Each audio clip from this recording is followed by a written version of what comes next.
First tonight, healthcare officials, they are concerned about a COVID surge this fall and winter. This as the FDA approves another round of updated booster shots for people 12 and older.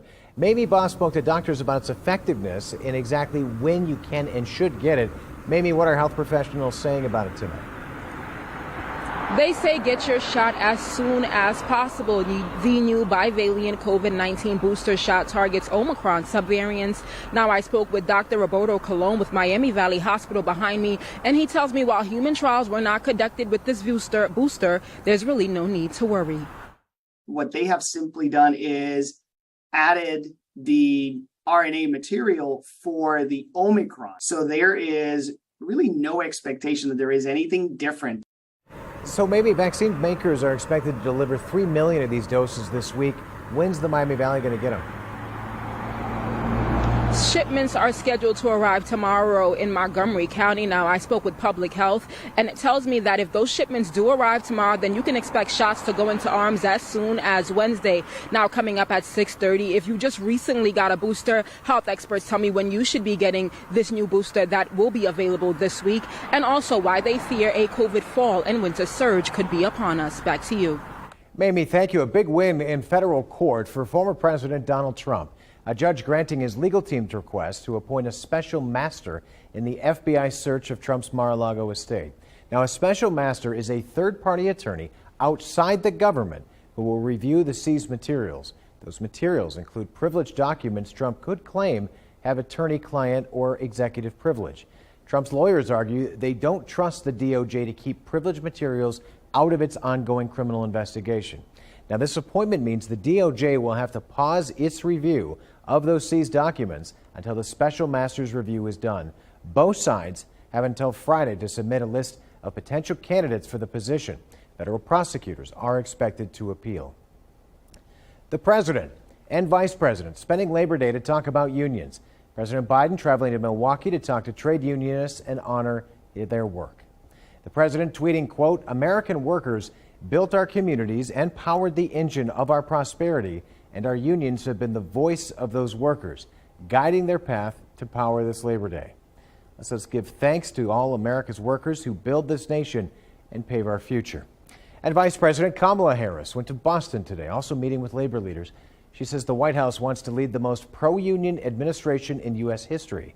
Vice President Harris says unions are crucial to building the nation's infrastructure and that the labor movement must continue. The Biden-Harris administration to continue to support workers in their ability to organize and to advocate for safe working conditions and wages and benefits that meet and recognize the value and the dignity of their work. She encourages union leadership to focus on worker-led organizing and adds that union workers should participate in the midterm elections, which are, believe it or not, just 64 days away. All right, let's talk weather now. We have been dealing with flooding watches and really just high water in some places. So Nick is in for Natalie tonight. What have we got on tap for the rest of the evening? Yeah, we really had a wet start to the day. And in fact, we're still dealing with the flood watch across the Miami Valley here this evening. In fact, this watch goes through 11 o'clock tonight for all of those counties highlighted in green. It's not just the Miami Valley. It's really most of Ohio as well. So thankfully this evening, we haven't had as much rain as this morning, but we've taken a little bit of a radar tour. We'll start you across our southern communities first, where they've been hit the hardest over the last 48 hours. Just a few scattered light showers, no even rumbles of thunder or lightning strikes, so that's good. The bulk of the activity right now is kind of situated across parts of Miami County, right near Troy, just to the north of I-70. So that's where the bulk of that is now. And you can see pretty slow moving and even some pockets of orange and red that indicates some pretty heavy rain from time to time. Also up into Darke County, we're seeing a light shower. Where we are seeing dry conditions is across our northern counties. So Saline and Wapakoneta seeing some drier conditions. Over the last 48 hours, check out this. This is radar estimating showing about 8 inches of rain potential across parts of Butler County. So that's where the worst of it has been. So hopefully everybody is okay and that we have those waters receding. But right now outside, a light shower at the Dayton International Airport looking over downtown Dayton with our Kettering Health Skycam. It is 76. And coming up in my full forecast, I'll let you know how much longer this rain is going to stick around. All right, Nick, thanks. The United Kingdom has chosen its 56th Prime Minister. Britain's Conservative Party has ruled today that Liz Truss has won the party's 2-month-long leadership contest. She'll officially take over for Boris Johnson tomorrow. After a meeting with Queen Elizabeth, Johnson has served as Prime Minister since 2019. Now, Truss has served as Johnson's Foreign Secretary since last year. Johnson tweeting this morning, quote, "Congratulations to Liz Truss on her decisive win. I know she has the right plan to tackle the cost of living crisis, unite our party, and continue the great work of uniting and leveling up our country. Now is the time for all conservatives to get behind her 100%. Day one of the most complex criminal case in the state's history is getting underway soon in Waverly. It was supposed to start today, but it has been delayed until next week because someone involved with the trial is sick. James Pilcher previews what we're expecting in court. George Wagner IV possibly faces the death penalty for his role in the 2016 killings of 7 rodents and Hannah Gilley. That's despite prosecutors agreeing he didn't actually kill anyone that night. Under Ohio law, someone can be sentenced to death for aggravated murder if they help plan it or cover it up. Investigators previously testified George voted to kill the rodents at a kitchen table meeting with his brother Jake and parents Billy and Angela Wagner. The brothers were also apparently recorded on a wiretap discussing the crimes afterwards. Still, the death penalty could be tabled if younger brother Jake testifies against George. Jake pleaded guilty to all charges last year in exchange for life in prison for he and his family if he takes the stand. Prosecutors say Jake confessed to killing 5 of the victims and that Father Billy killed the other 3. Angela Wagner also pleaded guilty to helping plan the crimes, agreeing to testify as well. This is James Pilcher. Back to you guys. Richmond police officer Sierra Burton is still receiving care tonight.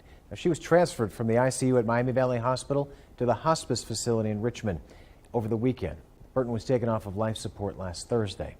Now a business is helping honor Officer Burton. Warm Glow Candle Company is selling handmade custom candles with 100% of the proceeds going to the Richmond Police Department's K-9 unit, which Sierra was a part of. They're $19.95 each and vanilla scented. The candles are 100% hand-dipped in Indiana with signature lumps and bumps. They've already sold out once, so if you'd like to buy one, you can go to the company's Facebook page or website for more information. Labor Day festivities just wrapping up in the Kettering area. The city held a weekend of fun and food for the whole family. It was all part of this year's Holiday at Home event. This year's theme was Dog Days of Summer, dedicated to their local rescue partners. Hundreds came out to watch the parade, as you can see there, travel the streets of Kettering. Today's events included music, a 5K, auto show, and of course, fan favorite animals. Because one of the horses had their tails braided and it was super pretty, and I liked how they because my favorite animal is a horse, and I also like the dogs too. Holiday at Home is an annual event with a new, unique theme dating back to 1967. Well, please help us nominate a hometown hero. It's a new segment that we started here at Dayton 24/7 now. If you know someone making a difference in the community, let us know about it. It could be police, fire, military, teacher, a nurse, anyone you think deserves to be recognized. This is all we need. Pictures and or video of your nominee with just an explanation of why they are a hometown hero for you. You can submit your nominations through our Dayton 24/7 Now app. Just open the app, click on Explore, then click on Chime In. Hometown Hero airs Wednesday and Friday mornings and then will be posted online. And by the way, you can get that app for free right now if you'd like. You get started on that nomination. See that QR code down there? You can scan it. It'll take you right to the App Store and you can download it for free. Still ahead, a deadly week at the U.S.-Mexico border. What officials are asking migrants not to do. Plus, who some big city mayors are blaming tonight. And more flooding relief is on the way to eastern Kentucky. How you can help. And I'm tracking some more rain showers this evening and maybe even some patchy fog later on tonight. We'll track it all coming up for you. You're watching Dayton 24/7 Now News.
Weather Window, presented by the National Weather Desk.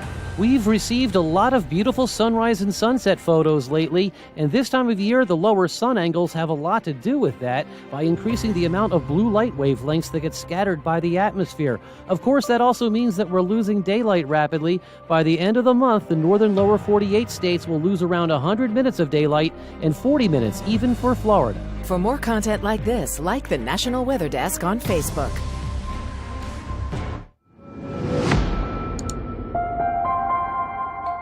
At least 9 migrants have died after attempting to cross into the U.S. through a dangerous stretch of the Rio Grande River. Dozens more pulled out alive from those strong currents. The deaths prompting U.S. Customs and Border Protection to ask everyone to avoid crossing illegally. Critics, though, blame President Biden's policies for the deaths. There could be a level of coordination and cooperation, but he chooses to do none of those things. Now, coming up at 6:30 on Fox 45, what some big city mayors are doing to grab the president's attention, plus a look at the deadly numbers. We are getting new video tonight out of Pakistan. A third of the country is underwater as it experiences the worst flooding in its history. 33 million people are impacted. The death toll has now risen to more than 1,300 people. Nearly a third of those victims are believed to be children. Authorities are working to get relief and aid to hard-hit areas. The World Health Organization is releasing $10 million to treat the injured, bring in supplies, and prevent the spread of diseases. The WHO says increased cases of measles, parasitic diseases, typhoid, malaria, and other diseases all being reported. There are more easily spread those diseases because of the lack of access to safe water and sanitation. The U.S. is deploying its disaster assistance response team to help, and the United Nations has launched a $160 million campaign to deliver life-saving assistance. Now, back here in the U.S., our neighboring state of Kentucky is still recovering from severe flooding, and a nearby ministry is hoping that you can help. Christian Hauser explains how you can join them. Reverend Robert Ashley Beagle of Dead Men Walking Ministry and fellow minister Lance Mockbee felt a calling to help those in eastern Kentucky. The two began collecting donations. So far, they've donated more than 1,500 pounds of needed items. The group is hosting an event with several Christian bands this Saturday at Christ Baptist Church in Cold Spring, Kentucky. It runs from 4 until 8 that evening, and there will be several bands playing throughout. The admission is free, the music is free, but we're asking everybody that comes to bring an item for eastern Kentucky. He says then they'll take all the donations down to eastern Kentucky as soon as they can get the van loaded. We usually go down on a Tuesday or a Thursday and go down to Hazard and all down through eastern Kentucky to different points and drop off the supplies. Beagle says it brings many of the flood victims to tears when they receive the donations. In Newport, I'm Christian Hauser. Back to you. Northeast Ohio saw some severe weather this weekend. Look at the flooding happening in Boardman Township. That's just about 15 minutes south of Youngstown. You can see cars just struggling to get through those high waters. And this is a live look from our Kettering Health Skycam tonight. Cloudy conditions, you can see they're expected for the rest of the night, but we're still under that flood watch that Nick talked about until later tonight. So Nick is back now to tell us what we can expect throughout the rest of the evening. Nick? Thanks, Adam. We are still tracking that flood watch, but where you just saw that video out of Boardman Township, we had radar estimates of over 4 inches, almost 5 inches of rain, and most of that fell in just a couple of hours. So that's not very, obviously that's not very ideal. And really, nobody should ever drive through floodwaters. We always try to remember that slogan, turn around and don't drown. So really, and it wasn't just Youngstown that got hit with the heavy rain as well. Obviously, back here at home across the Miami Valley, widespread 4+ inches of rain across parts of Montgomery and portions of Butler and even portions of Warren County as well. So we had a lot of heavy rain, and most of that fell last night, but Butler County also got hit pretty hard over the weekend as well. So thankfully, it's a little drier right now, but we still, as Adam said, we have that flood watch through 11 o'clock tonight that covers all of our counties and really across much of the Ohio Valley, as we're still stuck in this pattern of off and on showers and thunderstorms producing heavy rain and some ponding of water and some flooding. So right now the heaviest rain has now just in the last few minutes kind of moved right into Miami County. So right over the Dayton International Airport, also near I-75 and I-70 seeing the heaviest. Otherwise, it's just kind of sporadic and isolated across the region. These are quick downpours. They pop and then they'll rain themselves out pretty quickly. Looking across the rest of the region here this evening, there's also some pretty heavy showers and storms off to our east, and there's even some pockets of sun in between. So You'll have to kind of dodge some showers. You may go from sun to rain and back to sun and back to rain again yet before the sun sets here this evening. So we'll continue to track that as well. Looking outside right now at our Kettering Health Skycam, it's 76 with rain at the Dayton Airport. As we look through downtown Dayton, you can see here just back behind me actually one of those showers. That's pretty cool. We can see that on the Skycam. Dew points at 69 and a light northeast wind. Temperatures across the region are in the 70s to even up to 82 right now in Oxford, but everybody else is in the 70s. And it feels very tropical, and that's why we've actually been able to have so much rain. These storms are very effective rainfall producers because of the amount of humidity that we have in the atmosphere, and that will continue to stick with us as well. Temperatures across the region. Cleveland, the cool spot right now at 69. Columbus and Cincinnati, the warm spots at 79. So just a touch below average from where we should be for this time of the year. Looking at our muggy meter for the next couple of days, this looks nice right here. By Wednesday evening, we should see dew points falling back into the 50s, and that'll feel very comfortable. Hopefully we can give the air conditioner a break. Maybe even open up the windows just a little bit to air out your homes and whatnot as well. By tomorrow morning, so some patchy fog first thing in the morning. We've got a lot of low-level moisture in place, and we may see a few pop-ups during the afternoon with highs approaching 80. So we have a stationary boundary overhead, and that's allowing for a marginal risk of flooding to the northwest. But if you're south of the boundary, it's a little bit more moisture, and so that's a slight risk of seeing some heavy rain and even some flooding as well. Looking at things hour by hour for you for tomorrow, we'll see temperatures starting up in the upper 60s, and then we'll round up with temperatures in the upper 70s and lower 80s. Looking at futurecast for you here this evening, rain should diminish for the most part, but a few spotty showers may still linger tomorrow morning. We'll watch some patchy fog and a few pop-ups through the afternoon as well. And that will continue into Wednesday morning with temperatures in the 50s and 60s, maybe some patchy fog again. Wednesday starting to trend drier, so that's a piece of good news. Overnight tonight, we'll see patchy fog and a few showers and storms. Temperatures in the upper 60s, some mid 60s in the outlying areas as well. For tomorrow, highs will reach the low 80s for most, warm and humid with a few pop-up showers and storms continuing. Looking ahead at the next 7 days for you, we have showers and storms tomorrow. Wednesday, maybe just a slight chance of a shower, but look at Thursday and Friday. I'm looking forward to that, much drier, but unfortunately, the weekend, that means more rain again, and we should hopefully dry out by Monday. Nick, thanks. Let's take a look at some of the photos you sent in to us. Michelle sending us this adorable photo. This is Beef soaking up the sun. Very cute. Thanks for sharing that. And here's Gemma posing pretty for a picture. Thank you to Nick for sending in this great photo. And take a look at this video. Hadley here celebrating her first birthday with some cupcakes and a big ball. Having a great time. Happy birthday to Hadley, and thanks to Terry for sharing that with us. We'd love to see your photos too. If you'd like, you can share them with us right now. Just scan that QR code. It'll take you to our Chime In page, and you can upload them right to us. You might even see them live here on the air. Well, for the first time, the Israeli Defense Forces have admitted there was a, quote, high possibility that Palestinian-American journalist Shari Abu Akleh was shot and killed by Israeli fire, but the soldiers involved won't be charged or prosecuted. A senior official today said that the IDF troops did not know that they were shooting at the press and that Abu Akleh probably was turned to the soldiers. Images from the scene show Abu Akleh is wearing a protective vest that says press on both the front and back sides. The IDF officials say that the soldiers thought they were firing at militants who were firing back at them. According to the Palestinian autopsy, Abu Akleh was killed by a single bullet to the back of her head. Well, OPEC has now announced that it is reducing its oil exports. The allied group of oil-producing countries said today that they're going to cut supplies to the global economy by 100,000 barrels a day in October. Now, this comes after crude oil prices have been dropping since their peak, over $120 a barrel in June, and after the G7 decided last week to put a price cap on Russian oil, trying to reduce Russia's ability to finance the war in Ukraine. So let's take a look at where gas prices stand right now. They are still on the decline for the most part. The U.S. average, $3.79 today. The red bars represent national prices. A month ago, it was $4.11. Here in Ohio, our average is $3.63. The blue bars show state prices. That's down from $3.80 a month ago.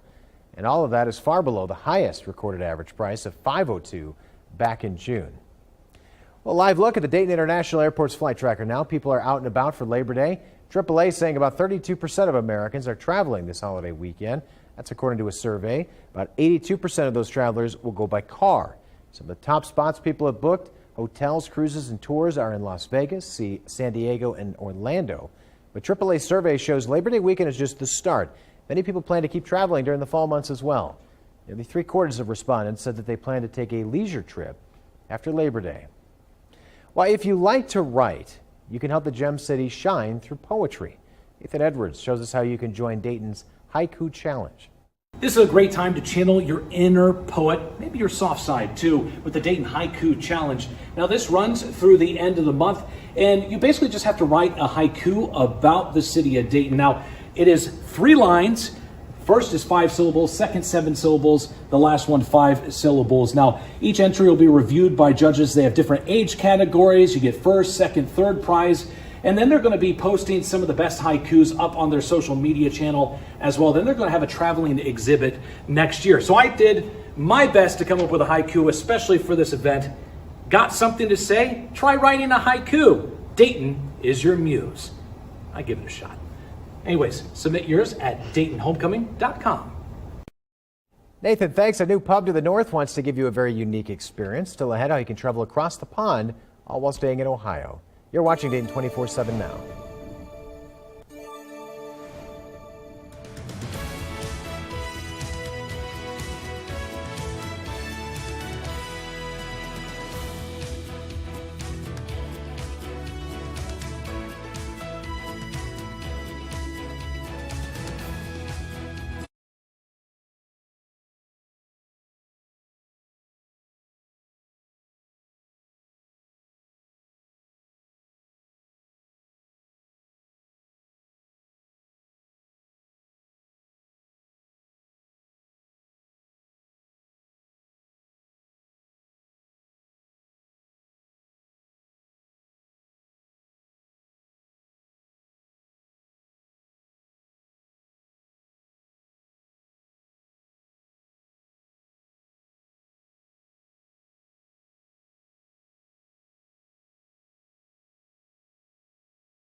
the Dayton 24/7 Now News app, brought to you by the Jeff Schmidt Auto Group.